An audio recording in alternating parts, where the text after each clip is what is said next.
So the first thing is that Daydream have announced that they're going to be offering their platform directly to brands and retailers to deploy their own ecosystems. And also there's been an announcement that THG Ingenuity are offering what they call their AI Stylist, which is a virtual try-on. And this is in partnership with Google as an app on Google's cloud marketplace, so anyone can use it. So I wanted to get your take on all of this, and do you think that there's a pattern here? So I do think there's a pattern here. There's two, in fact. One is the one that those companies would like to talk about, and one is the one that I don't think they would. There's a wide variety of cultural variables and other things that go into the consumer vocabulary that they use to express what they want from fashion. So people don't just go in and say, I am looking for a dress with this neckline and this material, it needs this construction. What they will say is, I want it to look like this thing I saw in this film, I want to wear it in this particular use case, and so on. Now, historically, you would have to go and do that through Daydream directly as an application. So you would have to download Daydream, you would have to have your interaction with it.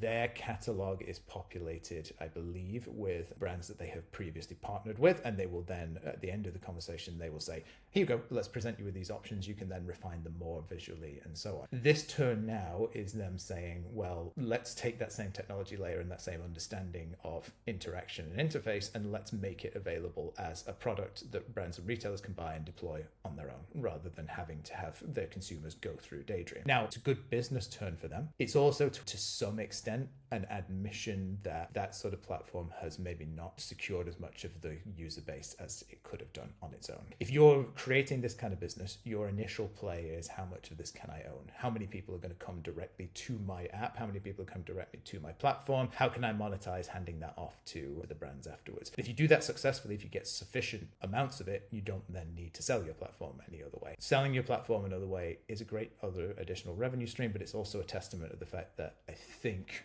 AI interactions like this are not going to become kind of balkanized into individual apps and stuff the way that people maybe thought that they would be. The THG Ingenuity, God, that's a hard name to pronounce, play is a little bit different, but it's fundamentally the same thing. Again, it's another smart way to say AI is able to change one or more elements of the way people interface with brands and products and stuff. It's maybe not compelling enough in its own right for people to go and interact with different applications and to do their shopping in multiple different little pockets and stuff. But if we're able collectively to just uplift the whole infrastructure and put this in as many places as possible, that's probably likely to lead to more change long term.